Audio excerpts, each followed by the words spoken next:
সম্ভবত পতনের ঠিক পূর্ব মুহূর্তের পরিস্থিতি অতিক্রম করছে নেতানিয়াহু সরকার। ইসরায়েলের গণ আন্দোলন বিধ্বংসী বিক্ষোভে রূপ নিতে যাচ্ছে বলে আশঙ্কা করছেন বিশ্লেষকরা। চুক্তিসই নাকি আগ্রাসন চালিয়ে যাবেন তা ভেবেই অকুল পাথারে দখলদার ইসরায়েল। তবে কি কোণঠাসা হয়ে পড়েছেন নেতানিয়াহু? কিভাবে সামাল দিবেন একসাথে এত কিছু?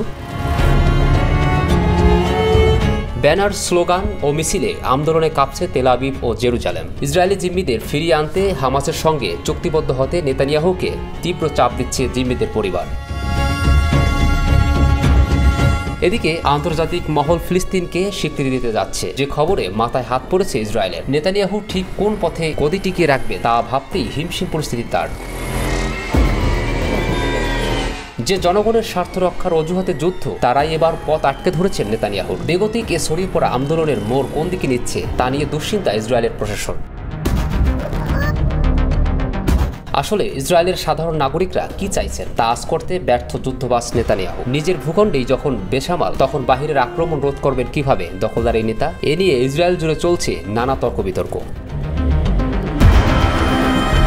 শনিবার তেল আবিব ও জেরুজালেমে হাজারেরও বেশি মানুষ ব্যানার ও ফেস্টুন হাতে সাপ্তাহিক র্যালিতে অংশ নেন। মিছিলগুলো শহরের বিভিন্ন অংশ থেকে শুরু করে কংক্রিট ভরা রাস্তাঘাট পার হয়ে হোস্টেস স্কয়ারে মিলিত হয়। সেখানে সবারই একটিই দাবি, সকল জিম্মিকে একসাথে ফিরিয়ে আনতে হবে। আন্দোলনকারীদের দাবি শুধুমাত্র কয়েকজন ব্যক্তির মুক্তি নয়, সব জিম্মির একসাথে মুক্তি চায় তারা। পোস্টার, ব্যানার ও স্লোগানে ট্রাম্প সহ আন্তর্জাতিক নেতৃবৃন্দকে জিম্মি মুক্তি চুক্তি বাস্তবায়নে চাপ দেওয়া হবে বলে ঘোষণা করা হয়। নেতানিয়াহুর গাজা সিটি দখলের পরিকল্পনার খবরে ইসরায়েলে বিক্ষোভ আরও তীব্র হয়েছে। আন্দোলনকারীদের মতে গাজায় এখনও 49 জন জিম্মি রয়েছেন, যাদের মধ্যে মাত্র 20 জন জীবিত বলে ধারণা করা হচ্ছে। এই পরিস্থিতি বন্দী মুক্তির দাবিকে আরও জোরদার করেছে।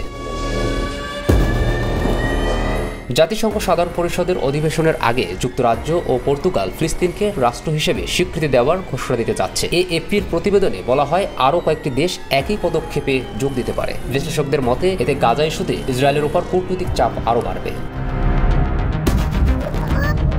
ব্রিটিশ প্রধানমন্ত্রীর সম্ভাব্য ঘোষণায় তীব্র আপত্তি জানিয়েছে ইসরায়েল। প্রধানমন্ত্রী নেতানিয়াহু এমন পদক্ষেপকে সন্ত্রাসবাদের পুরস্কার বলে মন্তব্য করেছেন। অন্যদিকে পর্তুগাল জানিয়েছে, গাজার মানবিক বিপর্যয়, ব্যাপক ধ্বংসযজ্ঞ এবং ভূমি দখলের হুমকি তাদের ফিলিস্তিন স্বীকৃতির সিদ্ধান্তে প্রভাব ফেলেছে। আগামী সপ্তাহে বিশ্বমঞ্চের কূটনৈতিক সিদ্ধান্তগুলো এই আহ্বানকে কতটা প্রভাবিত করবে সেদিকে এখন নজর গোটা আন্তর্জাতিক মহলে।